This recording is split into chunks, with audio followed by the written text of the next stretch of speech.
আন্তর্জাতিক নারী দিবস উদযাপন উপলক্ষে মাই ভারত সংস্থার উদ্যোগে কমলপুর মহকুমার অন্তর্গত কেসি গার্লস স্কুল প্রাঙ্গণে আয়োজিত হয় অস্মিতা স্পোর্টস ইভেন্ট। নারীদের সম্মান জানানো ও তাদের ক্ষমতায়নের বার্তা ছড়িয়ে দিতেই এই আয়োজন করা হয়। অনুষ্ঠান থেকে ছোট বড় সকল বয়সের নারীদের জন্য বিভিন্ন ক্রীড়া প্রতিযোগিতার আয়োজন করা হয়। এর মধ্যে ছিল 100 মিটার দৌড়, মিউজিক্যাল চেয়ার সহ আরো কয়েকটি আকর্ষণীয় ইভেন্ট। প্রতিযোগিতাগুলিকে কেন্দ্র করে অংশগ্রহণকারীদের মধ্যে ছিল ব্যাপক উৎসাহ উদ্দীপনা। বিজয়ীদের জন্য আকর্ষণীয় পুরস্কারের ব্যবস্থাও করা হয়। অনুষ্ঠানে নারীদের উল্লেখযোগ্য উপস্থিতি গোটা পরিবেশকে আরো প্রাণবন্ত করে তোলে। এই অনুষ্ঠানে উপস্থিত ছিলেন ধলাই জেলার জেলা পরিষদের সভাধিপতি সুস্মিতা দাস, কমলপুর নগর পঞ্চায়েতের চেয়ারম্যান প্রশান্ত সিনহা, ধলাই জেলার district youth officer Ajit Kumar, DCM Aditi Das সহ অন্যান্য বিশিষ্ট ব্যক্তিবর্গ।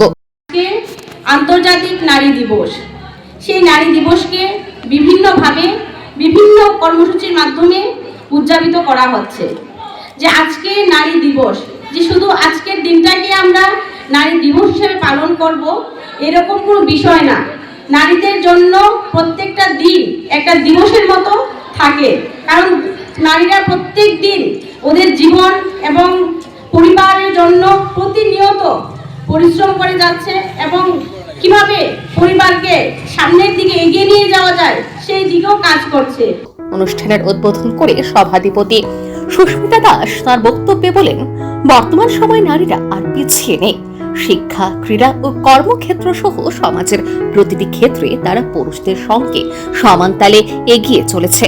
তিনি আরো বলেন, এই ধরনের আয়োজন নারীদের আত্মবিশ্বাস ও সামাজিক অংশগ্রহণকে আরো শক্তিশালী করে। Bureau report, news vigilante. প্রথমবারের মতো আগরতলায় ওশান ওয়ার্ল্ড কার্নিভাল কাম ট্রিড এক্সপো। হাঁটুন অসাধারণ ফিশ টানেলে, উপভোগ করুন লাইভ মারমেড শো এর জাদু। লন্ডন সিটির স্পেশাল সেটআপে তুলুন দারুণ ছবি। শিশুদের জন্য কিডস ফান জোন থাকছে, ইন্টারন্যাশনাল স্টল আর প্রতিদিন লাইভ এন্টারটেইনমেন্ট চলবে 16 মার্চ পর্যন্ত। আস্তাবল ময়দান, আগরতলা। পরিবার নিয়ে আজই চলে আসুন, মিস করবেন না।